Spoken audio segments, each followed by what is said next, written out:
This part is taken from chapter 19 of the textbook, and in this part, we are just doing the design for pre-timed signals. Pre-timed signals. Okay, so signals can be pre-timed or actuated.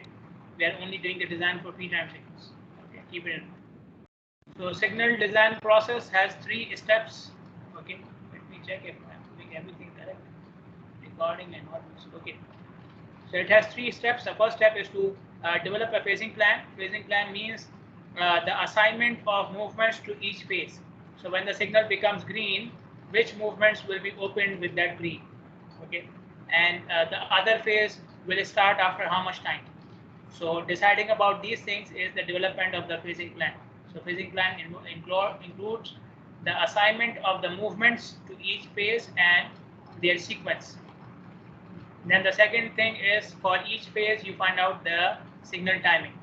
So for the vehicle requirement. So to find out the signal timing, we have sub steps. The first step is to calculate the yellow and all red time. Yellow time is also known as change interval.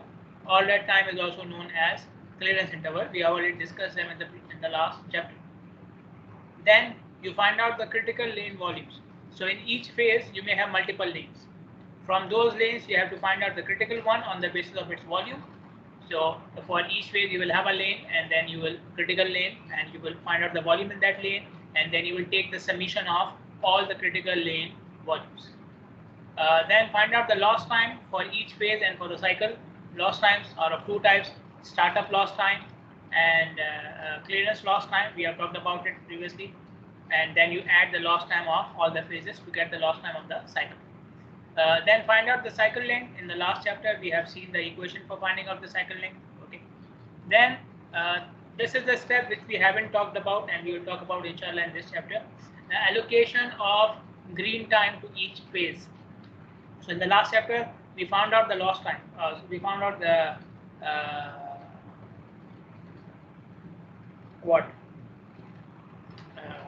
we found the cycle length. Sorry, up to the cycle length we have calculated. What to do with the cycle length? That is the allocation of green time for each phase. Okay, so how to divide the cycle length into different phases. Now, if there is no pedestrian movement allowed at that intersection, then you need to only follow the first 2 steps, and that's it. You don't need to do the third step. Okay, for example, if you go to Sheikh Salman Highway, you will find some intersections where pedestrian movement is not allowed. Pedestrian crossing is not allowed. Okay, no pedestrian cross in any case. So step number 3 will not be required. But if this is not the case, then you perform step number 3 as well. Step number 3 is, first of all, find out the pedestrian green time, meaning the time required by the pedestrians to cross. Now in the calculations, this point will not show, but I just want to clarify it. When I say pedestrian green time, the pedestrian will cross with the parallel movement. Okay, so if the pedestrian wants to cross in this direction, okay, so they are basically crossing this road, right? They are basically crossing this road. So they will cross when this signal is green for this side, or when this signal is green for this side, right? They cannot cross it with this side. Okay, so they will cross when this signal is green or this signal is green. Okay, so when you are so first of all you will calculate the time required by the pedestrian to cross this side, and then you will compare it with the green time which you are giving for these 2 movements, or one of these movements. Okay, for this movement which is happening from this side, or this movement which is happening from this side. Okay, so because the pedestrian will cross when the parallel movement is happening. So pedestrian timing is checked with the parallel movement. Okay, now if the green time for the vehicle is more than the time required for the pedestrian, you stop here. No problems, no changes required. If the time required by the pedestrian is more, the green time required given by the vehicle or given to the vehicle is less, then you have to perform adjustment in the signal time. Okay. Now I'm just going through the steps, but I will show you the calculation step by step later on. Okay. So how to perform the check and how to calculate the pedestrian time and how to perform the adjustment, I will show it to you with an example. Okay. The first step is development of the phasing plan. Now signal phasing is not something which is fixed. For each intersection you may have a completely different and unique plan. Okay, so there is no equation which I can give you. Okay, if you want to design the signal phasing plan, follow this equation. There is no fixed equation. There is no fixed phasing plan. Okay, so you have to use your imagination. There are some guidelines. Okay, I will show you the guidelines. So the main objective of the phasing plan is the conflicting movements should happen in different phases, right? So for example, this movement and this movement should happen in different phases, right? They should be in different phases. They are conflicting with each other. Okay. Similarly, this left turning and this straight movement should also be in different phases. Okay. So assign different phases to movements which are conflicting with each other. Okay. There can be some movements which may conflict with each other because of driver behavior. For example, this left turning and this left turn. If both drivers follow their path exactly, then they may not conflict with each other. They may not get in each other's way. But obviously, there are lots of drivers who will sway away from their path. Okay, they may be taking a bigger turn, or they may get confused because the vehicle is coming from the other side. Okay, so there is a chance that two left turning from opposite directions may also create a conflict, may also result in an accident. So these movements can also be separated in different phases. Okay. So the first thing is movements that can conflict, that are conflicting or that can conflict because of driver behavior must be separated into different phases. Okay. So you would see in Bahrain on most of the intersection, two left turning in opposite direction do not happen at the same time. Okay. And this is the reason. But this doesn't mean that for every movement you will give a different phase. Some movements can be happening in the same phase. Different movement can be happening in the same phase, because if you keep on increasing the number of phases, if you keep on giving a separate phase for each movement, then what will happen in the end? You may end up having a very long cycle length. I showed you with the graph in the last chapter as well. When you increase the number of phases, you are increasing the lost time with each phase, and that will increase the cycle length. Okay, so too much cycle length is not a good option. Okay, so increase the phases as much as possible, but to reduce the conflicts, but it should be in a balance. You should follow the local standards and criteria. For example, in our case, right turning is doesn't have a signal, right? You can make a right turn without looking at the signal if the side is open for you. There's nobody coming from the other side. You do not have to follow the signal. So this is our local criteria. In Saudi Arabia, now they are putting signals even for the right turning as well. Okay. They did it on some intersections few years ago. I don't know whether they continue or not, but this is their own local standard. So you have to follow the local standards and criteria, and the markings and the signs and the signal hardware should be according to your phasing plan. So if you are giving a separate phase for left turning, then there should be a separate signal head, a separate signal light for left turning as well, right? And there should be a separate lane for left turning, and the lane should be marked with the left turning arrow. And you can put a signboard as well that this lane is for left turning. Okay, you can see these things on many intersections in Bahrain, especially on main highways. The phasing plan must be consistent with the intersection geometry. Intersection geometry meaning it can be a 3-leg intersection, 4-leg intersection. So design the phasing plan according to the geometry of the intersection. It can be a multi-leg intersection as well, having 5 and 6 sides. Okay, lane use assignment must be consistent with signal phasing plan. So if you are providing a separate phase for left turning, then you should provide a separate lane for left turning as well. Okay. Phasing plan must correspond with volumes and speeds. Okay, so highways which have higher speeds and higher volumes can have more than one phase as well. So if you travel on King Salman, Sheikh Salman highway, you will find the signals on that highway which are crossing which are at a crossing of minor roads. So there are more phases and more timing given for the main highway as compared to the minor roads which are crossing. Okay, you can easily see it. And pedestrian crossing requirements must be met. You have to see in which phase the pedestrian can cross. The phasing diagram, the phasing plan is shown or can be shown in two diagrams. We call it phase diagram and ring diagram. Let me show the diagrams to you. So you see the two diagrams on the right hand side of the slide. The top one is phase diagram, the bottom one is ring diagram, and you can see both of them are made up of boxes and arrows. Arrows are showing the movements allowed and boxes are showing the phases basically. So in the phase diagram you can see different movements are shown in the same box if they are happening in the same phase. So in this phase we have two movements happening, in this phase we have two movements happening, so they are in the same box. In a ring diagram, same two movements, so they are for the same signal, okay? They are for the same signal, so only the presentation is different, but the phasing plan is the same. So in the ring diagram, you see I have 4 boxes now. Instead of 2, I have 4 boxes. It's still 2 phases, but 4 boxes. Because each box is showing the movement from one side of the signal. From one side of the signal. Okay. So they call it a signal. So this one is for southbound, this one is for northbound. They are drawn parallel, that means they are in the same phase, but they are from different approach of the signal. So they call it phase of the signal. So a ring is basically a signal controller that is controlling one phase of the signal. One phase means one side of the signal. So you must have seen on intersections, each approach has a different set of lights. So that set of light is controlled by a controller, and that controller is known as a ring. Okay. So if you have 4 sides, most probably you will have at least 4 controllers. Okay, because you cannot put all the you cannot control all the sides with one controller, right? It will be very difficult to view from all directions.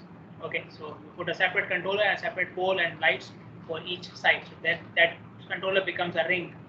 Okay, so in the ring diagram you see different sides with a different box. Okay, in both the phase and the ring diagram, the movements are shown according to these legends. Okay, so first of all, you will draw lines according to the number of lanes. So if you have 2 lanes, you will draw 2 lines. If you have 3 lanes, you will draw 3 lines. Okay, and then for each line, you will draw the arrows according to the movement. Okay, so now you see the first one. Okay, straight arrow, only 1. So 1 lane for straight. Second one, 1 lane, but 3 arrows. So left, straight, and right both happening from the same lane. Okay, this one, same thing. This one, I have 2 lanes. See, 2 lanes. One for left turning only, this one for straight and right. Same thing here. And you see some of the arrows are with dotted lines, some of the arrows are with solid lines. Dotted solid line means it is protected with the signal. So when this movement happens, the other movements are blocked. So this movement can only happen when the signal is green. Okay, protected means the movement can only happen when the signal is green for them. Okay, so that means the other movements are blocked, so this movement is protected. And dotted means the movement is permitted. Permitted is like our right turning. Okay, so you come to the intersection, even if the signal is red, but there is nobody coming from the other side, you can make the right turn. That is permitted. Okay, so the movement is not controlled by the signal. It is as per driver judgment. Okay. So you can see in some cases they are showing both turnings as permitted. Okay, left turning is not permitted, I think, on any intersection banner, right? Okay, so now coming to the examples, this is an example of 2-phase signal. Okay, so you can see 2 boxes in the phase diagram. Now, which movements are permitted and which movements are protected in this phasing plan? Can you tell me? Which movements are permitted and which movements are protected? Tell me. For the first box, for the right and left is permitted, and for straight is protected. Okay.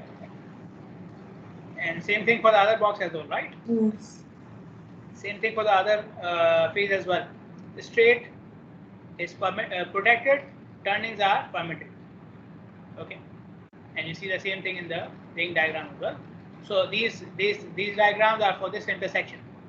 4-leg intersection, simple 1 lane in each direction. Okay. two lane highways crossing at 4-leg intersection. Simple diagram. This one, same intersection, but with more lanes. So now we have an exclusive lane for left turning. So now you can see we have an exclusive phase for left turning as well. So this is the point which I was making earlier, that if you are giving separate lanes for left turning, then you should have a separate phase for left turning as well. So the phase diagram must complement the lane assignment, and vice versa as well. If you are providing a separate lane for left turning, you should provide a separate phase for left turning. If you are not providing a separate lane for left turning, then making a separate phase for left turning will be confusing for the drivers. Okay, because there will be two drivers in the same lane. One wants to go straight, the other one wants to take a left turn, and there is no separate phase for left turning. Okay, they will be confused. Okay, so this is what they are doing here. So now you can see in the ring diagram, two more boxes added for the left turning movements, because they are happening in different phase on different sides. Okay. Now, if you are using an actuated signal, then you can put some sensors on the left turning lane, design the signal with a separate left turning phase, but that phase will only be used if the sensor is actuated because of a vehicle in the left turning lane. Okay, so if there is no vehicle coming for the left turning lane or in the left turning lane, the left turning signal will remain red. Okay, so this is another advantage of putting sensors or using signal with sensors, that some of the phases can be used only when it is needed, they are needed. And this is the same intersection. Now we have removed the left turning lanes, but now we have put another phase which is for pedestrian crossing. This is exclusive pedestrian phase, so all movements are blocked. Okay, I have seen this in Belgium on 3-leg as well as 4-leg intersections, especially on one-way streets. So two one-way streets for crossing, and so whenever a pedestrian came, they will push the pedestrian button, and the signal will become green for them. Okay, and in that time, when the signal is since all the movements are blocked, so you can cross in any direction. You can go like this or like this or this or this, like you are the king of the intersection at that time. Okay, but this type of what I've observed there, when this happens, when you are blocking all the movements, then the pedestrian signal is very short. So even if you are late by just 2 seconds in crossing the road, you will, the vehicles will start moving before you get to the other side. Okay, so it was very short.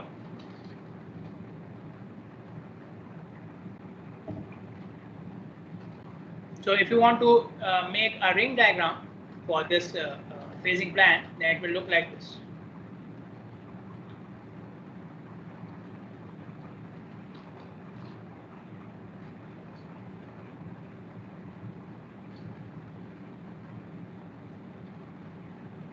Okay, so the first two phases are the same, which they have shown us earlier. Okay, you should make the arrowheads as well, but I'm just trying to save time here.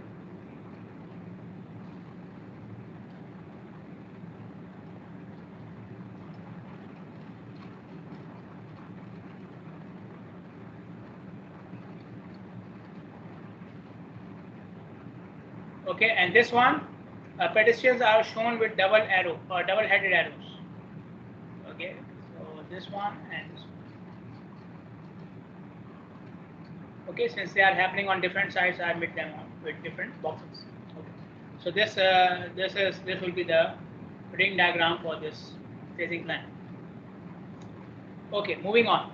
The next thing is to calculate the yellow and orange interval. So you see equations for yellow on the left hand side, equation for orange on the right hand side. The equation for yellow interval, the change interval, is derived using the equation of stopping side distance. So if you remember, I think in lecture number 2 or lecture number 3, I forgot, but in one of the lectures where we were discussing the stopping side distance, we calculated the yellow time as well. So this equation which you see on the left hand side of the slide here is calculated is derived by taking the equation of stopping side distance and dividing with speed. Equation of stopping side distance dividing with speed. You will get this equation which is for yellow interval. So we need the reaction time, which is normally 1 second for signal. We need the 85th percentile speed. S85 means 85th percentile speed. So which is the highest speed for 85% of drivers. A is the deceleration rate. 64.4 was basically in the stopping side distance equation, it was 2 times gravity. So 2 times gravity is 64.2 or 64.4. And G is the gradient. Okay, G is the gradient. So this is the equation for yellow time. For all red time, we have 3 equations. 3 equations. You have to select one of them. Select one of them on the basis of pedestrian traffic which is crossing the road. On the basis of pedestrian traffic crossing the road. So if you have no pedestrians crossing the road, then you will use equation 21.3a, the top one. Okay, the top one on the right hand side. If you have some pedestrian, if you have high pedestrian crossing, high pedestrian volume crossing, then you will use this equation 21.3b. Okay, the one in the middle. And then if you have moderate pedestrian volume crossing, then you will use this equation. Okay. Now, no pedestrian, obviously no pedestrian means no pedestrian, right? But how do I decide about high pedestrian volume and moderate pedestrian volume? So high means more than 200 pedestrians per hour. Okay, if more than 200 pedestrians per hour are crossing, that is high. Okay, from 0 to 200 is moderate. Okay, so if the volume is more than 200, use this equation, the second one. If it is between 0 to 200, use the third one. Okay. Now the parameters in the equation, W is the distance from stop line to the lane on the other side. From the stop line to the lane on the other side. Let me show it to you. See, this is the, okay, so your stop line will be here and the stop line for the next side will be here. So distance between these. Okay, and this is the path the vehicle has to clear to give the other direction clearance, right? So this is the clearance path for the vehicle. W is basically the clearance path for the vehicle. So when the vehicle crosses this much distance, it is safe now for the other side to open, right? And then you see in this equation we have P as well, P. So P is the distance from the stop line to the crosswalk. Again, crosswalk on the other side. Okay, so this is the crosswalk, which is normally after the stop line on the other side. So when the pedestrian again, and it is taken to the farthest edge. Okay, the edge which is the farthest side. Okay, not the nearer one, the farthest one. Okay, so again the concept is same. If the pedestrian can get from stop line to this side, then now it means it is safe. He is in the safe line now. He is on the safe place now. Okay, so this is P, from the stop line to the farthest edge of the crosswalk on the other side. Okay, then we have L, which is the length of the vehicle from 18 to 20 feet. Okay, and then we have S15 as well. S15 means 15 percentile speed, meaning the 15% is highest speed for 15% drivers. And yeah, this is it. So 1.47 is the conversion factor. So you will put the speed in miles per hour. Okay. Now one thing for the last equation here, you see two ratios here. Now keep in mind, between these two ratios there is a comma. This is a comma. Okay, and the sign outside the box says maximum. So these two ratios will not be multiplied. Calculate this one, don't multiply. Don't multiply. Okay, compare them and take the maximum value. Okay, take the maximum value. Okay, so these two ratios are not multiplied. Now, if you go back to the concepts of spot speed study, then we know how to get the value of 85th percentile speed and 15th percentile speed. You need to make speed intervals, find out the frequency, find out cumulative frequency, plot it, and you will find out the 85th and the 15th percentile speed from the cumulative frequency distribution curve. Okay, so much work. In case you don't have the time to do all these things, you don't have the data, you don't know how to do it, then you can use the average speed to calculate 15th and 85th percentile speed. And the equations are given here. S means the average speed. So average minus 5 is 15th percentile and average plus 5 is 85th percentile. Now why we are using 15th and the 85th percentile speed in these calculations? I mentioned it a couple of times earlier as well. This is the maximum and minimum for reasonable drivers. 15th percentile is the minimum for reasonable drivers and 85th percentile is the maximum for reasonable drivers. Let us do an example here. For a particular approach of the intersection, the following data is given. Speed, gradient. Now gradient is given as negative. Negative means what? Upward, downward? Negative gradient is upward or downward? Downward. Downward, yes. Okay, distance from stop line to the farthest lane is given. Stop line to farthest lane. Which one is it? P or W? Distance from stop line to the farthest lane. P or W? W. W, yes, thank you. Then what else is given? Yeah, so the other one from a stop line to the crosswalk is P, okay, 60 feet. Length of the vehicle given, reaction time given, deceleration rate given, some pedestrians present, Okay, let us do the calculations. Okay, first of all, I will do the calculation for yellow time. Okay, so yellow time equals reaction time plus 1.47 conversion factor. Now I don't have the 85th percentile speed. They just gave me the average speed. So 85th percentile speed will be average, which is 35 plus 5. This is 40 miles per hour. Okay, so here I will use 40 divided by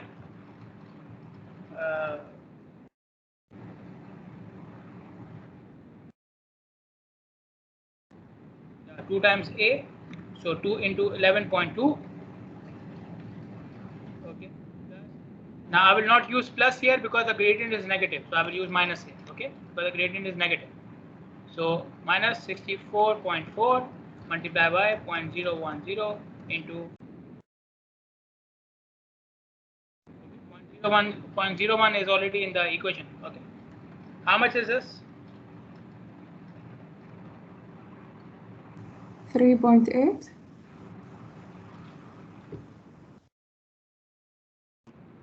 Okay, all 3.8 is enough. Fine. Okay, then you calculate the all red interval. All red interval, I will use the equation for some pedestrians. This one. Okay, this one.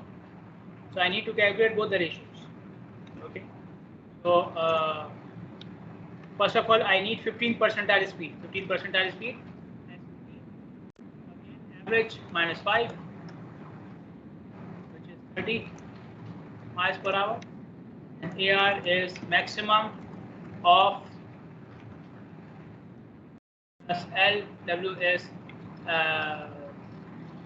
48. L is 20.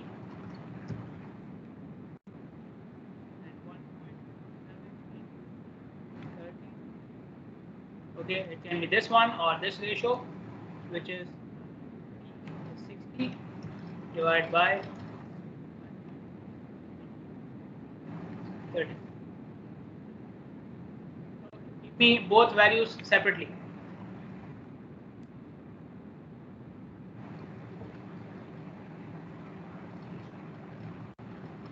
The first one 1.54 and the second 1.36. 36. Okay. I have to take the maximum one, so I will take this one, right? I take the higher one, I will take this one. Okay. So yellow time 3.8 seconds and all red time 1.5 seconds. Okay. Then the next step is to find out the lost time. Okay. Lost times are two: startup lost time, clearance lost time. The startup lost time means the extra headway which is consumed by the first 3-4 vehicles in the queue, and clearance loss time means the time which is given for the vehicles to clear the intersection at the end of the phase, okay, before you enter any other movement. So startup loss time is denoted as L1, and the recommended value for startup loss time is 2 seconds per phase. Okay, these values are recommended by highway capacity manual, the same which we were using for freeways and multi-highways. Okay, so according to them, use 2 seconds per phase for startup loss time. If you want to calculate your own value, you are not satisfied with this one, in the last chapter I've already explained how to do it. Okay, so you go to the intersection, you have to find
Okay, can you hear me?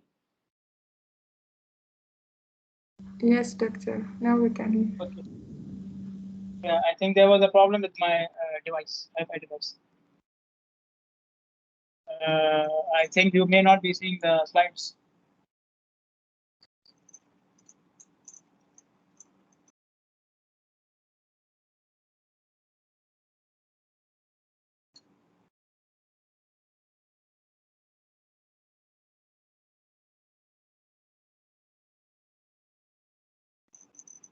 Okay, I'm back.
Okay, sorry for that. Okay. For some reason, my daughter thinks that playing with the Wi-Fi device is also cool. Okay. Okay, so I think you can see the slide now. Okay, so I was talking about the clearance loss time. So clearance loss time is the time when no vehicle is entering the intersection and only the vehicle in the intersection are clearing out the intersection. So clearance loss time is calculated as by taking the yellow and all red interval and then subtracting E from it. What is E? E is the time which is utilized by the vehicles at the end of the phase to enter the intersection. Okay, so obviously nobody enters during all red time, right? Nobody enters during all red time. Okay, and even at the end of yellow time, motorists start to stop. Okay, at the end of yellow time, people think that they don't have enough time and they already stop. Okay, so this is so the remaining is basically the E. Okay, it's basically the yellow time in which motorists usually decide to enter the intersection. The yellow time during which motorists usually decide to enter the intersection. So the remaining yellow and the all red is basically clearance interval. Okay, whatever is remaining from E of yellow and all red, that is the clearance interval or clearance loss time. Clearance loss time. Okay, so if you want to calculate clearance loss time L2, it will be Y minus E. The recommended value of E is 2 seconds per phase. Okay, and the total loss time will be L1 plus L2. So it will be 2 seconds from here, and L2 will be calculated using this equation.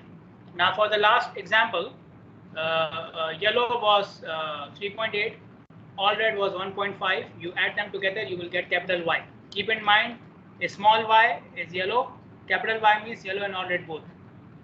So yellow and all red is 5.3 seconds. Okay, so if in order to calculate L2 here, you will do Y minus E, and if you are using the recommended value of E, you will do 5.3 minus 2, so you get 3.3 seconds. And if you want total loss time, it will be L1 plus L2, so 3.3 plus L1, which is 2 seconds. Okay, so you get 5.3 again. Now you can see here, if you are using the recommended values of SCM, if you are using the recommended values of SCM, L1 2 seconds, E 2 seconds, then capital Y and TL becomes equal. Capital Y becomes equal to TL. Yellow plus all red becomes equal to total loss time. So this is another convenience if you are using the SCM recommended value. Okay, if you want to find out your own values, go ahead. Find out your own E, how much of the yellow time the motorists are utilizing to enter the intersection. So you can get a different set of values. Then finding out critical lane volumes. Okay, so we have 2 or 3 lanes, and we have to decide which one is more critical. Okay, which one is more critical. Now, these lanes will have different volumes, and in each lane you will have different types of vehicles. So we have talked about it earlier as well, especially for heavy vehicles, that you cannot compare them directly. You cannot say 2 trucks is equal to 2 cars. That's why we had the heavy vehicle adjustment factor. So heavy vehicles must be converted to passenger cars, and we have seen that in the freeway chapter, the level of service chapter, how to convert the heavy vehicles into passenger cars. So first of all, you need to convert the heavy vehicles into passenger cars. Secondly, the turning vehicles are also not the same as through vehicles or straight vehicles. Okay, 100 left turning vehicles are not the same as 100 straight going vehicles. So these turning vehicles must also be converted to through vehicles. So when you are calculating critical lane volume and you are going to compare the volume to select the critical lane, and then you will add them later on. First of all, you need to apply these two conversions to equivalencies. Okay? Convert the heavy vehicles to passenger cars and convert the turning volumes to through vehicles or straight vehicles. Okay. And whenever you have overlapping phases, then you have to see and look at the ring diagram. I've explained overlapping phases which are happening at the same time, different phases which have some overlapping timing between them. So you have to be careful in selecting the critical lane volume for them. Okay, I will show you with an example later on. So these are the equivalent. So we have talked about equivalency factors for heavy vehicles. Okay, we are not going to talk about them again. You know how to apply them. Okay, these are the equivalency factor for turning vehicles, turning volumes. Okay, the left hand side is for left turning volume equivalency. The right hand side is for right turning volume equivalency. If your left turning movement is protected, which is usually the case in Bahrain, right? The left turning is protected. You cannot take a left turn if the signal is red. Right? So in that case, the factor for left turning is fixed 1.05. The factor for left turning is fixed 1.0. Okay. If it is permitted, then you will select the factor on the basis of opposing number of lanes and opposing flow. Opposing means what? Let me draw it here. This is the left turning. If you are talking about this one, if you are going to take the equivalency factor for this one, then opposing in this one, coming from this direction. So how much flow is coming from this direction and how many lanes are in this direction? That will be N naught and V naught for the table. Okay. So for protected, fixed, for permitted, you should know the volume and the flow on the opposing direction. For right turning, then you need the pedestrian volume. Okay. If there are no pedestrians, this much, from 0 to 50, this much, 50 to 200, this much, and so on. Okay. So these are the equivalency factor for right turning movements. Okay. So you need to convert them before you start adding them and comparing them. So take the volume, multiply by the equivalency factor, it will be converted to the equivalent through movement.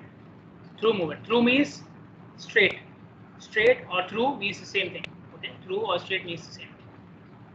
So take the volume, multiply by the equivalency factor, you will get the equivalent through movement. Okay, equivalent through volume. Okay. Then, for example, if from one lane all three movements are happening, left turning, right turning, and through, all of them are happening, now you can simply add them together. After multiplying with the equivalency factor, now you can add them together like this. Because now they are in the same terms.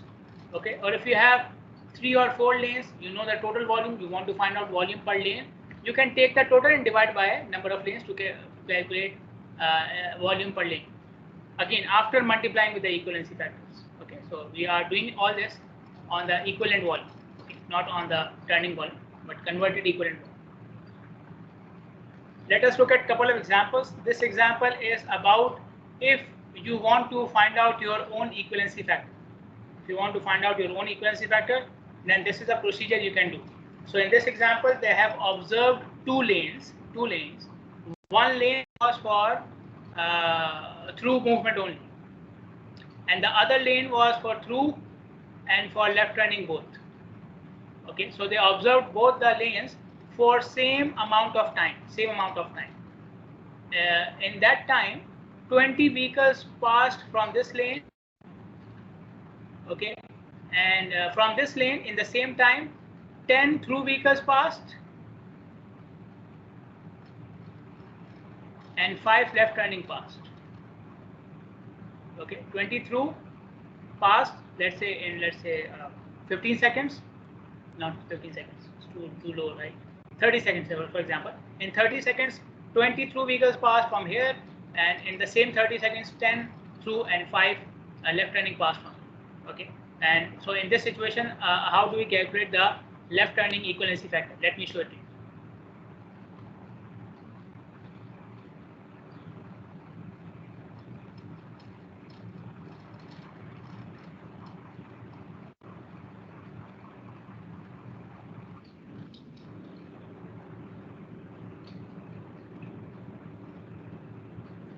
Okay.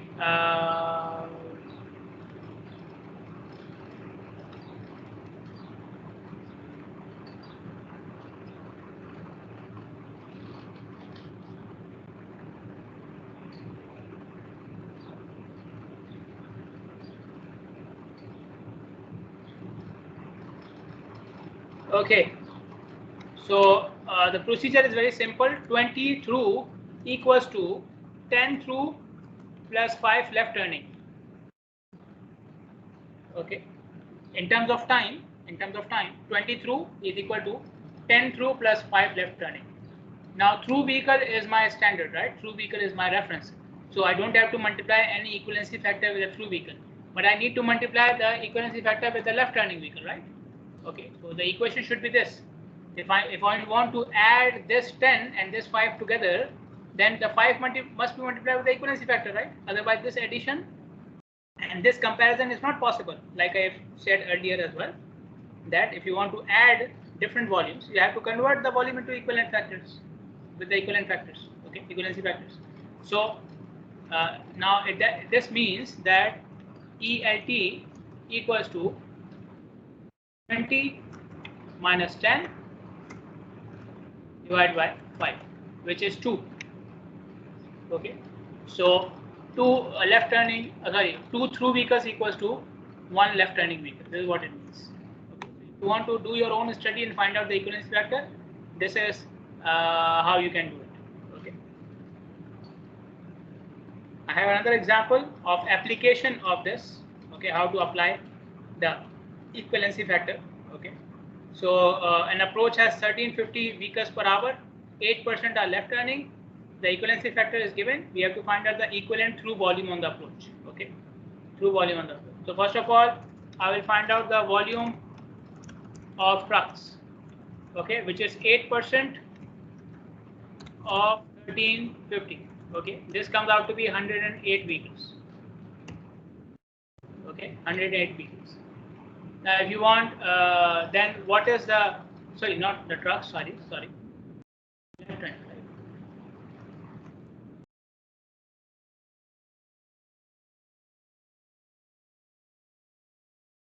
Okay, and the through volume is the remaining 1350 minus 108, which is 1242 vehicles.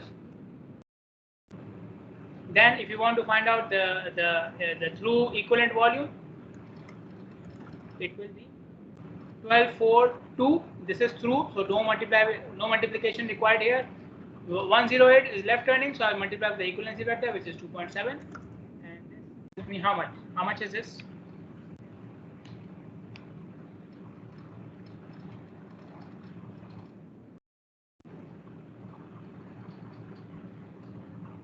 How much is it? 1533.6. 1533. Okay, vehicles per hour. Okay, so now, so both were happening on the from the same lane. So so 1350. If you say 1350 vehicles were passing from this lane, you will be wrong, because 1350 is has some left turning as well. Okay, so you have to treat left turning differently and then add them together. So the actual volume, equivalent volume for this lane is 1533. Now this is vehicles per hour, so you have to apply another conversion factor for the heavy vehicles. In order to use it for the signal design, then you have to convert it to passenger cars per hour as well. Okay, so this is like we have done earlier. You will do it. Okay, you can do it. So if you have any other questions, you can ask me. Otherwise, I am going for the attendance now. Okay, so people from section 2, like we did earlier, I think that is a better way of doing it. You raise your hands, all of you. Don't wait for my call. All of you raise your hands. People from section 2, raise your hands. All of you. People from section 2, all of you raise your hands.